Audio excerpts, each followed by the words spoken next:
Alamin naman natin ang mga naging kaganapan sa mundo ng international sports scene sa report ni teammate Justin Milano.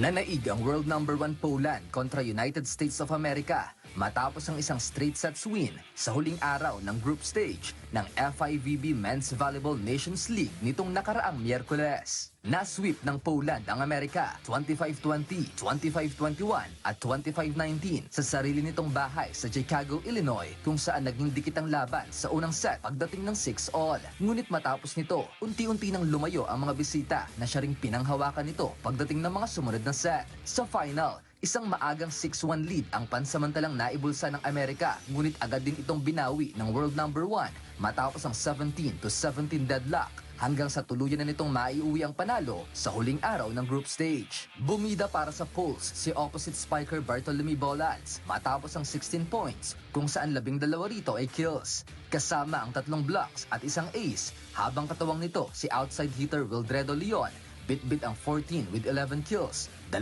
blocks at isang ace. Dahil sa nasabing panalo, nakatakdang makatapat ng Poland ang Ukraine sa quarterfinals ng Nations League bukas alas 7:30 ng gabi, oras sa Pilipinas.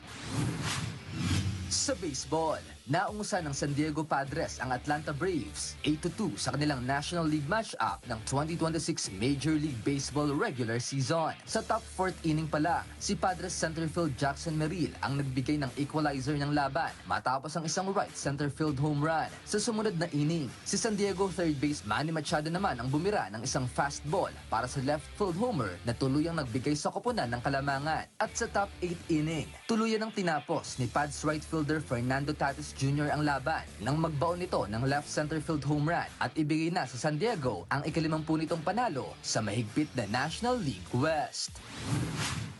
Sa basketball, ilulunsad ng Naismith Basketball Hall of Fame ang isang exhibition dedikado para kay NBA superstar Stephen Curry sa Springfield, Massachusetts sa Amerika. Bubuksan sa publiko ang Stephen Curry Beyond the Arc para bigyang pugay ang tinaguriang best shooter of all time sa kanyang historic NBA career, kung saan ito ang kauna-unahang pagkakataon na mapipili ang isang active player upang handugan ng isang exhibit. Tampok sa naturang exposition ang on-court accolades ng Golden State Warriors superstar, kasama ang multifaceted legacy nito bilang isang basketball icon, entrepreneur, philanthropist at pagiging family man. Dito makikita ang iba't ibang exclusive memorabilia ni Chef Curry, rare footage ng kanyang college at professional career na may immersive audio at video components. Samantala, nagpaabot naman ng pasasalamat si Basketball Hall of Fame President and CEO John Doleva sa pakikipag-ugnayan sa HOF upang ibahagi sa milyong-milyong basketball fans ang mayaman at kamanghamanghang karera nito. Nakatakdang buksan sa publiko ang Beyond the Arc ngayong darating na Sabado sa Springfield, Massachusetts. Justin Ilano para sa Pambansang TV, para